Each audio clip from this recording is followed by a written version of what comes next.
The night he gave me the gift, I thought it was the end of my life as I knew it. My hands were shaking, my heart racing, and every lie I had ever told felt like it was burning on my tongue. I didn't know then that this gift would change me forever, and that by the end, it would leave me with a lesson I could never escape, no matter how far I ran. I still remember the exact moment my husband found out I was cheating.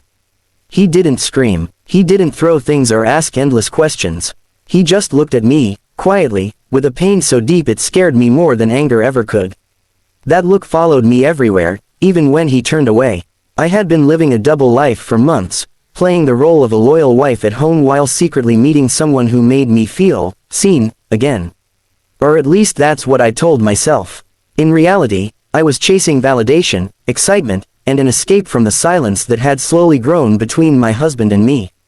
We had drifted apart, lost in routine, responsibilities, and unspoken disappointments. Instead of fighting for us, I chose the easy road, the selfish one. When he finally spoke, his voice was calm, almost gentle. He said he knew everything. He had known for weeks. My legs felt weak, and I expected him to tell me to pack my bags and leave. Instead, he surprised me.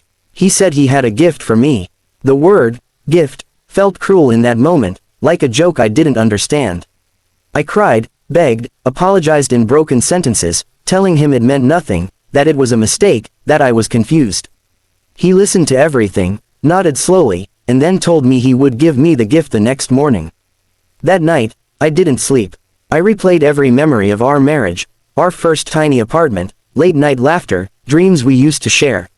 I realized how much I had taken for granted, and how easily I had thrown it away. Guilt wrapped around my chest so tightly it hurt to breathe.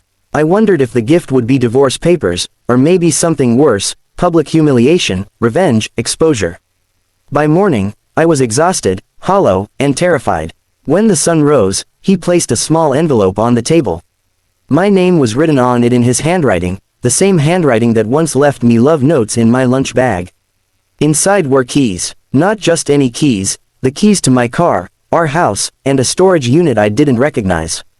Along with them was a short note. It said he wanted me to go alone, open the unit, and take whatever was inside. No questions, no arguments, just go. My hands trembled as I drove, my mind filled with fear and confusion. When I reached the storage unit and opened the door, I froze. Inside were boxes, dozens of them. Each one was labeled with a date. As I opened the first box, my breath caught. It was filled with photos, letters, small souvenirs, and memories of our life together. Movie tickets from our first date. A scarf I once lost that he secretly kept. Birthday cards I had written him, even silly notes I didn't remember leaving. Another box held things from the years I thought we were boring and disconnected, receipts from dinners, photos he took of me when I wasn't looking, reminders that he had been paying attention even when I felt invisible. Box after box, year after year, memory after memory. And then I saw the last box. On it, written clearly, were the words, "The year she cheated." Inside, there was nothing. Just emptiness. I collapsed onto the floor and cried harder than I ever had in my life. That was the gift, not punishment, not revenge. It was the truth. He was showing me everything I was about to lose, and how empty our future would be if I continued on the path I had chosen. In that silence, surrounded by proof of his love and my betrayal, something inside me broke and rebuilt itself at the same time. When I returned home, he was waiting. He didn't ask what I saw. He didn't need to. I told him everything, not excuses, not half-truths, but the raw, ugly truth about my fears, my mistakes, and my regret. I told him I didn't deserve forgiveness, but I wanted to change, even if it meant losing him. He listened again, quietly, the same way he always had. He told me the gift wasn't meant to trap me or guilt me into staying. It was meant to give me clarity. He said love isn't proven by control or punishment, but by honesty and choice.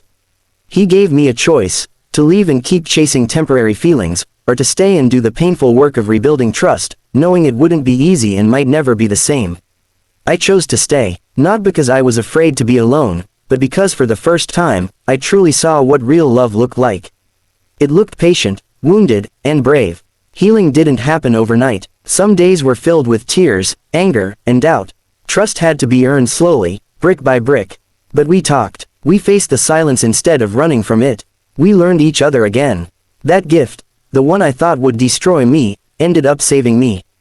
It taught me that betrayal doesn't just break hearts, it erases futures. And forgiveness, when it's offered, is not something to take lightly.